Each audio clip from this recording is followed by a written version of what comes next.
veux un pointeur laser, tu l'actives ici, pointeur laser, pour changer de slide, ici ou là.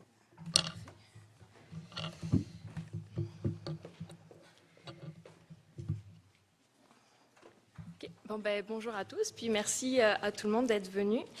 Je vais juste commencer à dire, moi je tousse, mais j'ai pas la COVID, donc rassurez-vous. Alors moi, quand je commence à parler de mon projet à des gens, je dis toujours, je travaille sur l'effet du dégagement manuel, puis là en général, je perds la moitié de la salle. Parce que personne ne sait ce que c'est le dégagement manuel. Donc je vais commencer par vous donner une timeline pour vous expliquer à quel moment de la régénération d'un peuplement on a besoin d'un dégagement, puis qu'est-ce que c'est. Donc, plaçons-nous quelques années après une CPRS, donc une coupe de protection de la régénération et du sol. Est-ce que ça me... Voilà. Donc, première question, est-ce que la régénération des épinets noirs, donc les essences dont je parle, c'est l'essence sur lesquelles je travaille, donc c'est un peuplement mixte d'épinets noirs et de peupliers. Donc, est-ce que la régénération des épinets noirs est suffisante pour avoir un peuplement productif dans le futur? La réponse étant évidemment non. Donc, on fait une préparation de terrain, puis un reboisement. Puis, une fois ce reboisement fait et qu'une ou 2 années sont passées, on regarde si la compétition, s'ils ne sont pas trop envahis par la compétition, et notamment les peupliers. Donc, la réponse étant oui. Nous allons faire un dégagement manuel qui va donc servir à supprimer cette compétition à ce stade spécifique-là de la régénération, qui est le stade semis.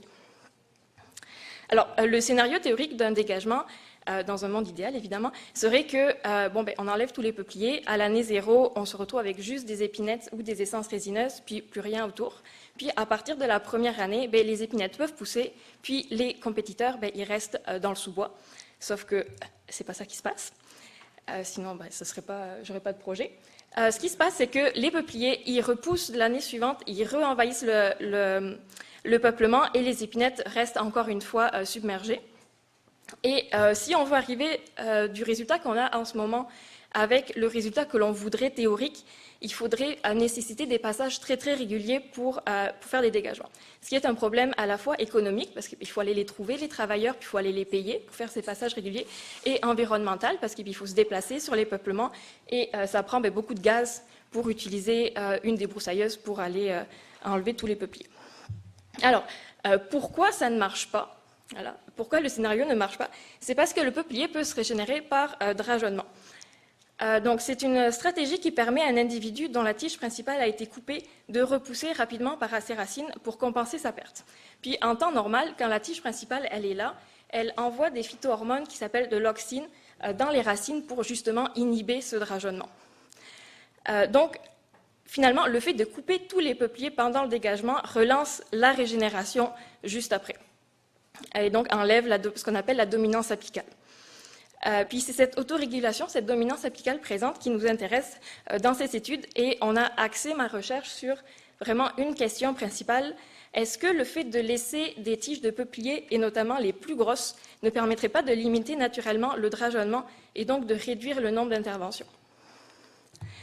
Donc, pour tester notre hypothèse, nous avons créé une nouvelle modalité de dégagement qu'on a appelée modulée et on l'a comparée à 2 dégagements traditionnels et à un contrôle. Donc, le premier dégagement traditionnel est appelé le dégagement systématique où toute végétation va être coupée à part les épinettes ou les autres essences résineuses qui pourraient être intéressantes à 30 cm de hauteur, c'est-à-dire à hauteur de souche.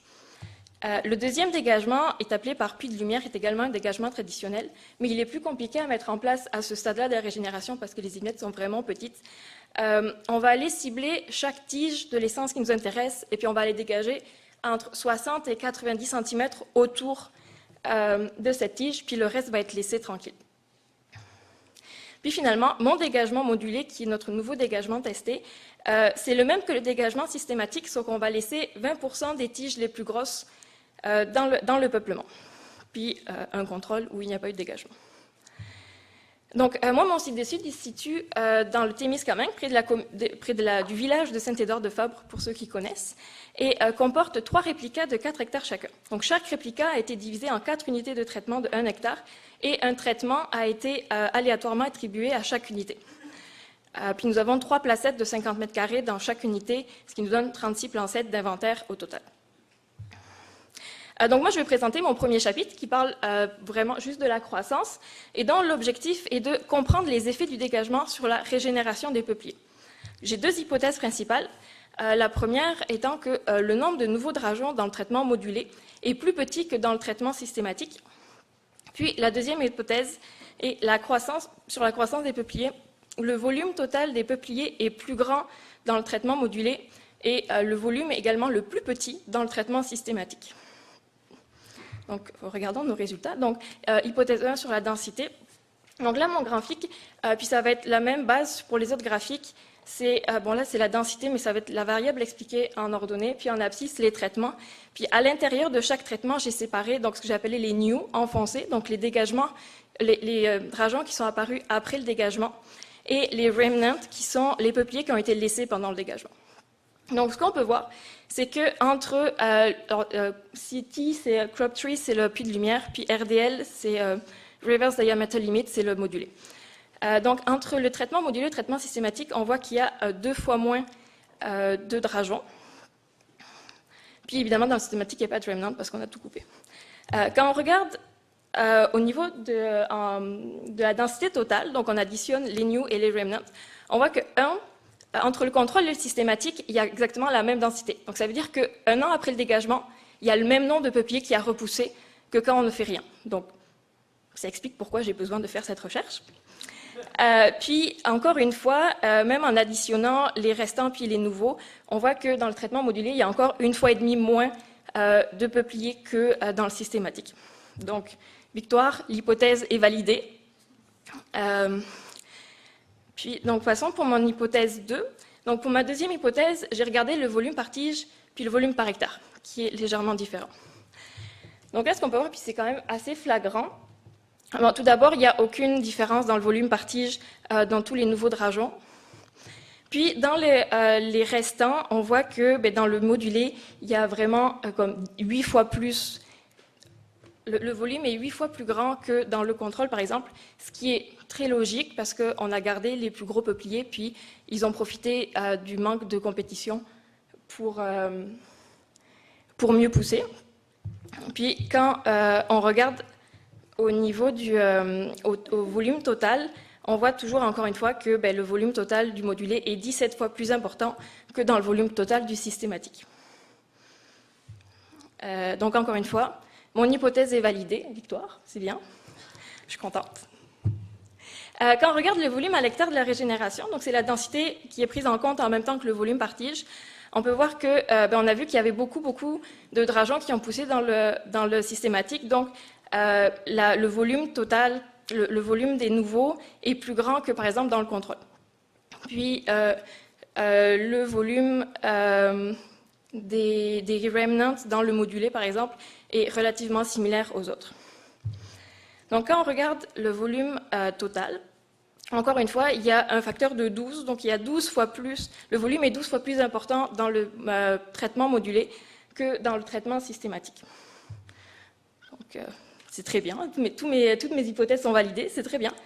Bon, alors, moi, je vous parle hypothèses validées, les graphiques, tout ça, mais en gros, qu'est-ce que ça veut dire d'un point de vue en sylviculture? Donc, comme j'expliquais, ou peut-être pas dans l'introduction, le dégagement sert à augmenter la quantité de lumière qui arrive sur les émitinètes. Donc, quand on regarde ce pourcentage en fonction des traitements, on peut voir que la lumière dans le traitement modulé est légèrement plus basse que dans le traitement systématique, mais pas vraiment significativement différente. Donc, ça montre que malgré le fait que nous ayons laissé les plus gros peupliers sur place, leur compétition pour la lumière reste relativement similaire au traitement systématique, où les tiges sont plus petites, mais plus nombreuses, comme vous pouvez le voir sur ces graphiques.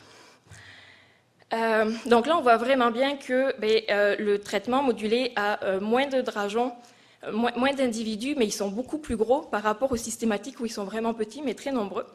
Et donc, ça nous laisse à penser que dans le futur, le fait d'avoir des individus déjà installés, déjà gros, va permettre d'augmenter la dominance apicale par rapport au traitement systématique, et donc les nouveaux individus vont disparaître plus rapidement. Donc, je retourne sur le terrain cet été pour vérifier cette hypothèse. Puis pour finir, ma conclusion, les retombées de mon projet, j'en ai trouvé 3 principales. Donc la première étant scientifique, comme toute bonne chercheuse. Je trouve ça très intéressant d'avoir des nouvelles données parce qu'on n'a aucune donnée à court terme sur le dégagement manuel, même traditionnel. Également, une retombée environnementale et économique, parce que ça nous permettrait de potentiellement réduire le nombre d'interventions, ainsi qu'une retombée sociale, parce que ça a beau se faire au milieu du bois, il y a toujours des gens autour qui sont là, qui ont des camps de chasse, qui ont des chalets, qui ont là. Donc c'est bruyant, c'est pas intéressant pour les gens, ils n'aiment pas ça. Donc si ça réduit le nombre d'interventions, encore une fois, c'est tout bénéfice. Alors évidemment, mon projet, il n'est pas parfait. Mes résultats ont été faits à très court terme, c'est-à-dire 1 an après le dégagement. On s'entend qu'un an dans la vie d'un peuplement, c'est vraiment, vraiment court. C'est pour ça que je reviens au bout de 3 ans, puis on va voir les perspectives plus tard pour voir ce qu'on pourrait faire à long terme. Puis j'ai également 3 réplicas uniquement, ce qui m'augmente ma variabilité dans mes analyses. Donc, venant aux perspectives, effectivement, ce serait vraiment intéressant d'aller voir dans les années à venir comment ces peupliers réagissent. Et ce serait vraiment bien d'intégrer un nettoiement et une éclaircie précommerciale modulée. Donc ces 2 traitements, c'est la même chose que le dégagement, sauf que ça va plus loin dans la régénération, c'est des stades différents. Donc, voilà. Merci de votre attention.